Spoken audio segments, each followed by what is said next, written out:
This is Swan from Swan Amity Studios, and this is week four of the summer scrap elimination.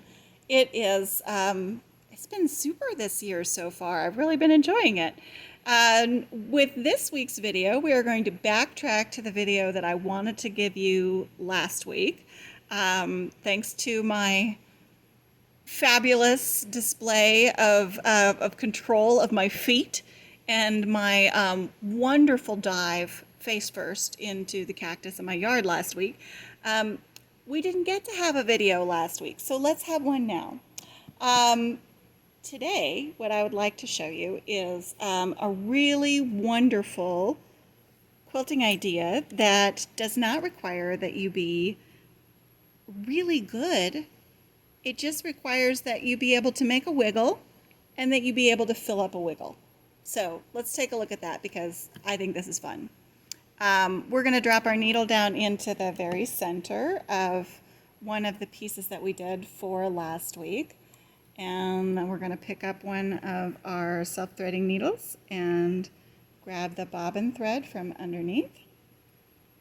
I'm going to load those threads into the self-threading needle, both top and bobbin thread, and I'm going to send it in the direction that I plan to begin my quilting process. So we're going to go back into that hole we came out of, and we're going to send the needle in the direction we plan to begin. There we go. And then we're going to drop our machine needle back down into our starting position. Ready to go. Okay. Now let's take a look at what we're up to, because we always start with a plan. I love this particular plan because it's so easy to do. So I'm holding on to my thread tails to get started till we run them over a little bit. And we're going to ignore all boundaries today. We're going to run all the way to the edge of the piece in every direction. So let's do one quadrant and show you what that looks like. I am going to give us a nice wiggle, kind of a slow wiggle. You can see I'm not making huge adjustments. And I'm just going to wiggle right out past where that pin is so that I don't run into that pin. The nice part about a good wiggle, and I know I've said this on a previous video, and I know I say this in class all the time, but there's just no shortage of opportunities to mention it again, which is that a straight line is a duty and a curved line is a beauty.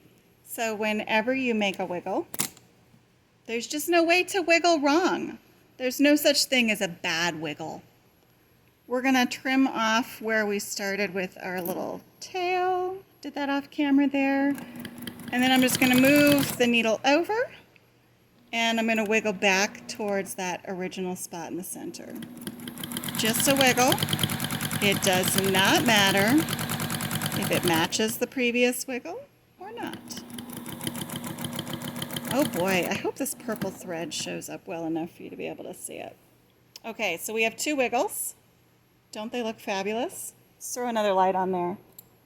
Yeah, that's better, right? You can see that better. All right. Two wiggles. I would like to put 4 in this piece. So let's go back out to the corner again. And this time, once again, I do not care how I echo the wiggle. And in fact, I'm not paying attention to whether or not it matches the previous one or not. I'm going to remove this pin. And I'm going to scoot along that edge just like I did before. And I'm going to come back to the center last time for this quadrant. Once again, we do not care where the wiggle goes, so long as it feels good. We've landed back in the middle. You can see we have 1, 2, 3, 4 wiggles there. And what I'd like to do is fill this center wiggle with something exciting. Now you can fill it with anything you want to, whatever your go-to shape is. But today I'd like to just fill it with a little bit of kind of a ladder shape, but slightly curved ladder. Now, if you are comfortable with traveling and you feel confident traveling on your previously stitched lines, this is an easy concept. And if you don't feel comfortable traveling on your previous stitched lines, choose something else to fill this one with, okay? So here, let's try the little ladder concept. I'm going to stitch out on my previous wiggle, and then I'm going to stitch over, slight curve, stitch over, slight curve. So I'm traveling up the side of each side and then making a little curve to the other side. And I'm going to turn the piece here so that you can see what we're developing. See how that just looks like a lovely little ladder shape? Or my sister calls it the tornado appearance, because we've got that kind of fun wiggle going. I guess you could say that fun wiggle is almost like a tornado. And if you add the little back and forth sections, it does start to look like a tornado. And so I used to call it the ladder, and then I was like, oh, it's really a curvy ladder. But let's just say my sister is right, and we'll call it the tornado design. Don't tell my sister I said she was right. Okay, so you can fill as quickly or as slowly as you feel comfortable. Remember what we've said in previous videos, there is just no such thing as the right speed. There is only the right speed for you. And I don't tend to use any stitch regulation, so I slow down when I need to. I speed up when I'm comfortable.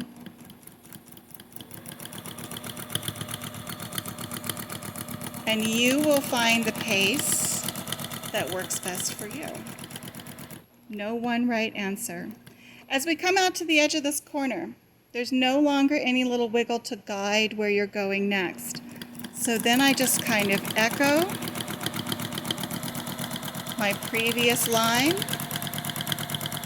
until I've come to the edge of the corner and we're done. Let's take a little peek at that all together.